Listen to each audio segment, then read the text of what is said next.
They say, never judge a book by its cover, but some people forget this until life teaches them a lesson they will never forget.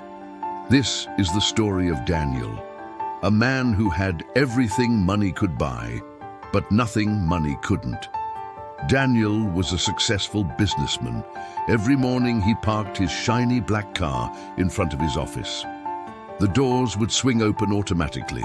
People would greet him with forced smiles, and he would nod without looking back. But outside that office, on the same sidewalk, sat a beggar, a man in worn-out clothes, his hair gray, his hands rough from years of struggle. The beggar never asked for anything. He simply sat, eyes kind, as if watching the world with patience. Daniel hated seeing him. To Daniel, the man was a stain on his perfect view. One morning, Daniel had enough. He walked up to the beggar, his voice sharp. "Why do you sit here? Can't you find something better to do? You make this place look bad." The beggar looked up, calm as always. "Sir, I sit here because I have nowhere else, but I mean no harm." Daniel scoffed. "People like you are the reason this city looks dirty." The beggar smiled gently. "Sir, I hope you never have to understand what it feels like to lose everything." Daniel turned and walked away. That evening, the sky was dark, clouds heavy with rain. Daniel sped home, eager to escape the storm.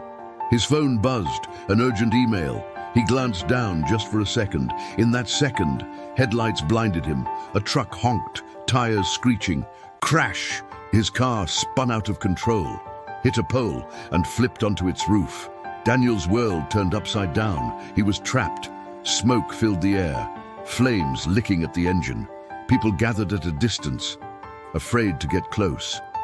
The heat was intense. The car creaked as the fire grew, and then, through the smoke, a figure ran toward him, the beggar. Without thinking, the beggar grabbed the door. The metal was hot, burning his hands. He pulled again and again, until finally the door gave way. Daniel gasped for air as the beggar dragged him clear of the wreck. Just as the car exploded behind them, Daniel lay on the ground, tears streaming down his face. "Why?" he whispered. The beggar looked at him, his hands burned, his face soot-streaked, and said quietly, "Because no life, no matter how small or proud, should be lost when it can be saved." Days later, Daniel returned, but this time, not in a fancy suit, not with pride. He found the beggar sitting on the same sidewalk. Daniel sat beside him, shared his lunch, and they talked. From that day, Daniel helped the man find shelter and learned what it meant to truly care. Remember, never judge someone by how they look. True worth is found in their actions and in their heart. If this story touched you, tap subscribe and join us for more moral moments.